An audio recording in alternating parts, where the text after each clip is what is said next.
સ્વાગત છે મિત્રો આપણે વેગડુ ગોપાલની યુટ્યુબ ચેનલમાં સાંભળો કોલ રેકોર્ડિંગ વિડીયો નવા હોય તો આપણી ચેનલ સબસ્ક્રાઈબ કરી બે લાઇકન દબી દેજો મિત્રો સાંભળો કોલ રેકોર્ડિંગ વિડીયો વાત સાંભળો. રામાયણમાં એક વાક્ય લખેલું છે, જય હનુમાન જ્ઞાન ગુણ સાગર. બરોબર, જય હનુમાન જ્ઞાન ગુણ સાગર. હવે હનુમાન જ્ઞાન અને ગુણનો એટલો સાગર હતો તે આખો હિમાલય ઉઠાવીને શું કામ લાવ્યો ભાઈ? એ એટલો એક સંજીવની બુટીને તો ઓળખી શકતો, અને જે હિમાલય ઉઠાવીને લાવે તે રામની સેનામાં ને લંકામાં નતો પહોંચાડી શકતો.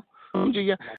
હનુમાન ચાલીસામાં એક વાક્ય, મારી વાત સાંભળો, મારી પૂરેપૂરી વાત સાંભળો. રામાયણમાં એક વાક્ય લખેલું છે, જય હનુમાન જ્ઞાન ગુણ સાગર. બરોબર, જય હનુમાન જ્ઞાન ગુણ સાગર. હવે હનુમાન જ્ઞાન અને ગુણનો એટલો સાગર હતો તે આખો હિમાલય ઉઠાવીને શું કામ લાવ્યો ભાઈ? એ એટલો એક સંજીવની બુટીને તો ઓળખી શકતો, અને જે હિમાલય ઉઠાવીને લાવે તે રામની સેનામાં ને લંકામાં નતો પહોંચાડી શકતો. કંઈક તર્ક કરો યાર. કે હવે હમણાં શૂન્યની શોધ આજથી 500 વર્ષ પૂર્વે આર્યભટ્ટ નામના બ્રાહ્મણે કરી હતી, તો 100 કૌરવની ગણતરી કરવાવાળું કોણ હતું?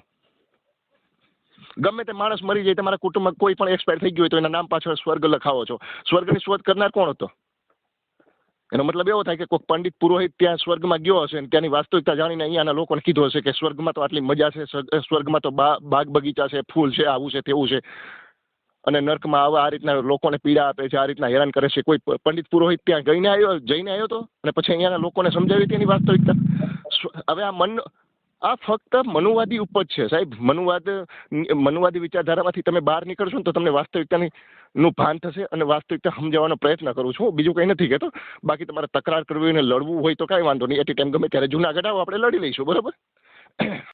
પછી તમારે મારો વિરોધ કરવો, મને કોઈ પ્રોબ્લેમ નથી. તમારે મને મારો વિરોધ કરવો, પણ હું જેનો વિરોધ કરું છું ને એ લોકોને પહેલા મારો વિરોધ કરવો જોઈએ. હું કોનો વિરોધ કરું છું? 33 કરોડ દેવી દેવતાઓનો. તો 33 કરોડ દેવી દેવતાઓએ મારો વિરોધ કરવો જોઈએ.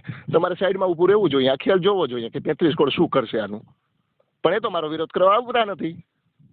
તો તમે શું કામ આવો છો યાર? તમારે કોઈ લેવા નહીં, દેવા નહીં, કોઈ મતલબ નહીં. તમે શું કામ આવો છો?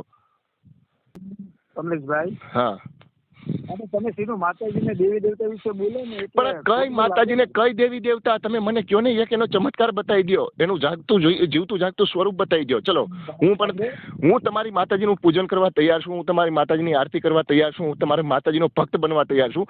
એ માતાજીના બાપનું નામ, એના મમ્મીનું નામ, એના પિતાનું નામ, એના ઘરવાળાનું નામ એ મને કહી દો. ચલો, માતાજી તો માતાજી હોય તો એનો પૂરો પરિવાર હોય ને. આપણે માં કોને કહીએ? માં કોને કહીએ?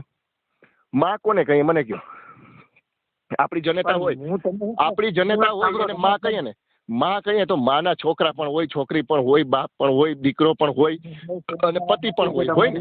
હોય કે ના હોય? તો જે તમે માતાજીનું કહો છો, જે માતાજીની તમે વાત, મારી વાત સાંભળો સુખદેવભાઈ ને, મારી વાત સાંભળો. જે માતાજીનું તમે કહો છો, એ માતાજીના પિતાજીનું નામ શું હતું? એની માતાનું નામ શું હતું? એના પતિનું નામ શું હતું? એને કેટલા પુત્રો હતા? ક્યાંથી ઉપજ થઈ એની? એ મને કંઈક ડિટેલ્સમાં જણાવો ને. ચલો, હું એની પૂજા કરું. છે તમારી આગળ કોઈ ડિટેલ્સ?